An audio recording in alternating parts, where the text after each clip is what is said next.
Hello friends, ரீசெண்டாக power grid corporation of India வந்து notification வந்து விட்டுருக்காங்க. இது வந்து சென்ட்ரல் கவர்மெண்ட் ஜாப் தான். டோட்டலாக 660 வேகன்சி வந்து இருக்கு அப்படின்னு சொல்லியிருக்காங்க.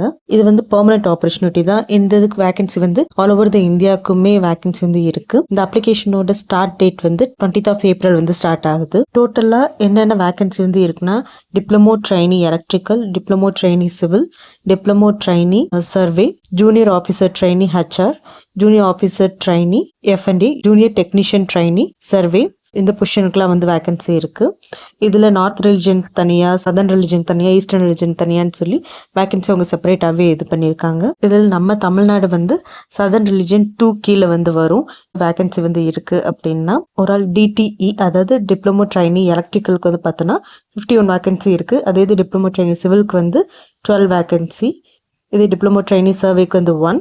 இது HR வந்து பார்த்தோன்னா 1 வேகன்சி.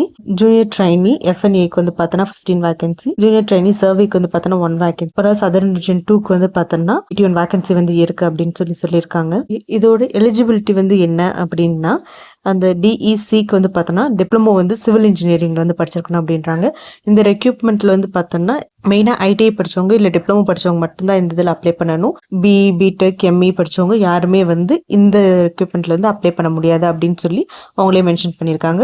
சப்போஸ் நீங்கள் அப்ளை பண்ணாலுமே உங்களோட அப்ளிகேஷன் வந்து கன்சிடர் பண்ண மாட்டாங்க அப்படின்னு சொல்லி அவங்க மென்ஷன் பண்ணியிருக்காங்க. இது DTS, அதாவது டிப்ளமோ ட்ரைனி சர்வேக்கு வந்து பார்த்தோன்னா 3 years வந்து டிப்ளமோ இன் சர்வே இன்ஜினியரிங் இல்லை டிப்ளமோ இன் சிவில் இன்ஜினியரிங் கூட படிச்சிருக்கலாம். பட் அதில் வந்து சர்வே வந்து ஒரு சப்ஜெக்டாக வந்து நீங்கள் படிச்சிருக்கணும் அப்படின்னு சொல்லியிருக்காங்க.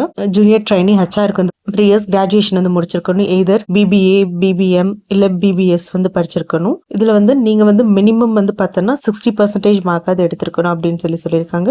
இதுலேயுமே போஸ்ட் கிராஜுவேட்லாம் வந்து எலிஜிபிள் இல்லை அப்படின்னு சொல்கிறாங்க. அதாவது BA கேண்டிடேட்ஸ் வந்து இந்த போஸ்ட்டுக்கு வந்து எலிஜிபிள் இல்லை அப்படின்னு சொல்கிறாங்க. இது ஜூனியர் ட்ரைனி F&Aக்கு வந்து பார்த்தோன்னா இன்டர் CA இல்லை இன்டர் CMA வந்து படிச்சிருக்கணும் அப்படின்னு சொல்கிறாங்க. இதுலேயுமே வந்து போஸ்ட் கிராஜுவேட் இல்லை போஸ்ட் கிராஜுவேட் டிப்ளமோ இல்லை CA முடிச்சவங்க, CMA முடிச்சவங்க, இவங்க எல்லாருமே வந்து இந்த இதுக்கு வந்து எலிஜிபிள் இல்லை அப்படின்னு சொல்லியிருக்காங்க. இந்த ஜூனியர் ட்ரைனி சர்வேக்கு வந்து பார்த்தோம்னா ரெகுலர்ல 2 years வந்து ITI சர்வேயராகவும் இல்லை அதுக்கு ஈக்குவலன்ட் கோர்ஸ் வந்து படிச்சிருக்கணும் அப்படின்னு சொல்றாங்க. இதோட ஏஜ் லிமிட் வந்து என்ன இருக்கணும் அப்படின்னா மேக்ஸிமம் 27 years தான் வந்து ஏஜ் லிமிட் அப்படின்னு சொல்றாங்க. இதுல ஏஜ் ரிலாக்ஸேஷனுமே இருக்கு.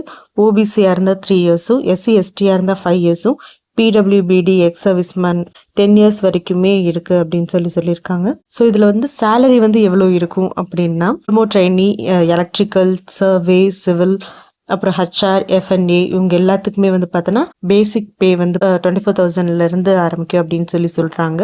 இதோடு சேர்த்து HRD இது எல்லாமே வரும் அப்படின்னு அவங்களே மென்ஷன் பண்ணியிருக்காங்க. ஜூனியர் ட்ரைனி சர்வேயருக்கு வந்து பார்த்தோன்னா பேசிக் பே வந்து 21,000 அப்படின்னு சொல்லியிருக்காங்க. இவங்களுக்குமே வந்து HRDA இது எல்லாமே வந்து இன்க்ளூடட் அப்படின்னு சொல்லியிருக்காங்க. இதில் இன்னொரு இம்பார்ட்டன்டான விஷயம் வந்து என்னன்னா, நீங்கள் இதில் செலக்ட் ஆனதுக்கப்புறம் 3 years வந்து சர்வீஸ் அக்ரிமெண்ட் பாண்டில் வந்து இருக்கணும் அப்படின்னு சொல்றாங்க. இந்த பாண்டுக்கு வந்து நீங்கள் மணி வந்து பே பண்ணணும். இது ஜூனியர் ட்ரைனி சர்வே தவிர மீதி எல்லாருமே ஜென்ரல் OBC, EWS கேண்டிடேட்டாக இருந்தால் 2,50,000 வந்து பே பண்ணணும். இதே SC ST PWBD கேண்டிடேட்டாக இருந்தால் 1,25,000 வந்து பே பண்ணணும் அப்படின்னு சொல்றாங்க. இதே இது ஜூனியர் ட்ரைனி சர்வேயர் அந்த போஸ்ட்ல அப்ளை பண்ற ஜென்ரல் OBC, EWS கேண்டிடேட் வந்து 1,25,000 வந்து பே பண்ணணும். அதே போஸ்ட்டுக்கு அப்ளை பண்ற SC ST PWBD கேண்டிடேட்க்கு வந்து 62,500 வந்து பே பண்ணணும் அப்படின்னு சொல்றாங்க இந்த சர்வீஸ் பாண்டுக்கு. ஸோ இதோட அப்ளிகேஷன் ஃபீஸ் வந்து என்ன இருக்கும் அப்படின்னா, SC ST PWBD இவங்க எல்லாத்துக்குமே வந்து இதுல வந்து ஃபீஸ் வந்து இல்லை. அதை தவிர்த்து மீதி இருக்க எல்லாத்துக்குமே வந்து ஃபீஸ் வந்து பே பண்ணணும்.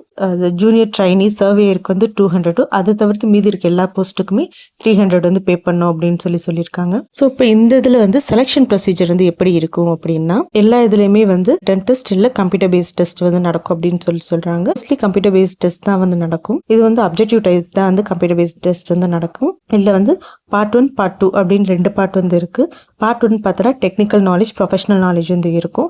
Part 2ல வந்து ஆப்டிடியூட், இங்கிலீஷ் இந்த இது எல்லாமே இருக்கும். டோட்டலாக 170 கொஸ்டின் வந்து இருக்கும். ஈச் கொஸ்டின் கேரி 1 mark அப்படின்னு மென்ஷன் பண்ணியிருக்காங்க. இது சென்ட்ரல் கவர்மெண்ட் ஜாப்ன்றதுனால இதில் வந்து ராங் ஆன்சருக்கு வந்து பெனால்ட்டியுமே இருக்கு. நீங்கள் தப்பாக ஆன்சர் பண்ணுற ஒவ்வொரு கொஸ்டினுக்குமே 1/4 மார்க் வந்து பெனால்ட்டியாக வந்து டிடெக்ட் பண்ணுவாங்க அப்படின்னு சொல்லி மென்ஷன் பண்ணியிருக்காங்க. நீங்கள் ஒன்ஸ் அந்த சிபிடி வந்து கிளியர் பண்ணதுக்கப்புறம் உங்களுக்கு வந்து ட்ரேட் டெஸ்ட் வந்து இருக்கும்.